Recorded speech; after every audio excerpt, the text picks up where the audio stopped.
BRS working president KTR ने कहा कि हैदराबाद फार्मूला वन रेस की मेज़बानी करना 2 दहाइयों का ख्वाब था।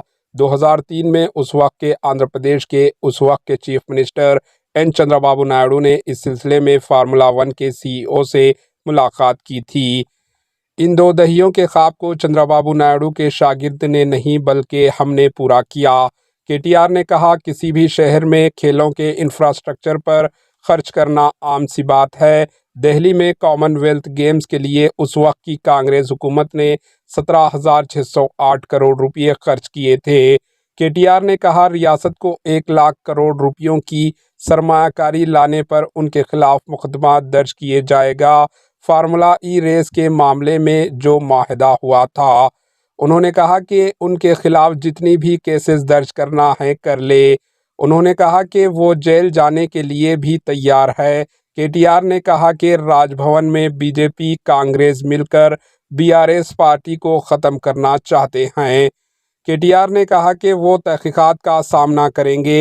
हैदराबाद को आलमी सतह का शहर बनाने के लिए फार्मूला ई मुनक़िद किया गया था। Bureau report, HN news. మళ్ళా మళ్ళీ గుర్తు చేస్తా ఉన్నా ఆయనకు, నువ్వు ఎన్ని కథలు పడ్డా, నువ్వు ఎన్ని వేషాలు వేసినా మేము మాత్రం ఇడిచిపెట్టాం.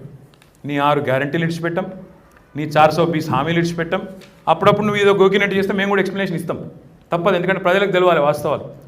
ఇన్ని చెప్పినాక కూడా నువ్వు కేసు పెడతా ఏమో చేస్తా అంటే నీ ఇష్టమున్న కేసు పెట్టుకో.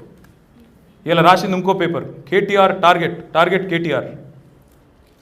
టార్గెట్ ఉండాలి 6 గ్యారంటీల అమలు, టార్గెట్ ఉండాలి రైతుల వడ్ల కొనుగోలు, టార్గెట్ ఉండాలి రైతులకు రైతు బంధు వేసుడు, టార్గెట్ ఉండాలి చెర్లల చేప పిల్లలు వేసుడు, టార్గెట్ ఉండాలి దళిత బంధు లబ్ధిదారులకు మిగతా పైసలు ఇచ్చుడు, టార్గెట్ ఉండాలి స్కూటీలు ఇచ్చుడు, టార్గెట్ ఉండాలి లగ్గం చేసుకునే పిల్లలకు తులం బంగారం ఇచ్చుడు, టార్గెట్ గురుకులాలు మంచిగా చేసుడు ఉండాలి, టార్గెట్ ఓవర్సీస్లో ఇవాళ 2వ విడత స్కాలర్షిప్ రాక అవస్థలు పడుతున్న పిల్లలకు స్కాలర్షిప్ మీద ఉండాలి. టార్గెట్ కేటీఆర్ కాదు. వేస్తే వేసుకో, ఉత్సాహ బొత్స, నాకేం ఫరకపడేదేం లేదు. ఓ 2 నెలలు 3 నెలలు నువ్వు జైల్లో పెట్టి పైశాచిక ఆనందం పొందుతా అంటే నాకేం అభ్యంతరం లేదు. మంచిగా పోతా, యోగా గీగా చేసుకొని ట్రిమ్గా వస్తా, పాదయాత్ర ఎక్కుతా. కాబట్టి నేను భయపడేటోని కాదు, మేము ఎవ్వరం భయపడేటోళ్ళం కాదు. ఈ ఉడత ఊపులకు, ఈ హౌలా మాటలకు ఎవ్వడు భయపడడు. రేవంత్ తెలుసుకో, గాసిప్స్ పక్కకు పెట్టి గవర్నెన్స్ మీద దృష్టి పెట్టు, కొద్దిగా సిగ్గు తెచ్చుకో. హైదరాబాద్ ఇమేజ్ నీ చర్యల వల్ల దెబ్బతింటున్నది.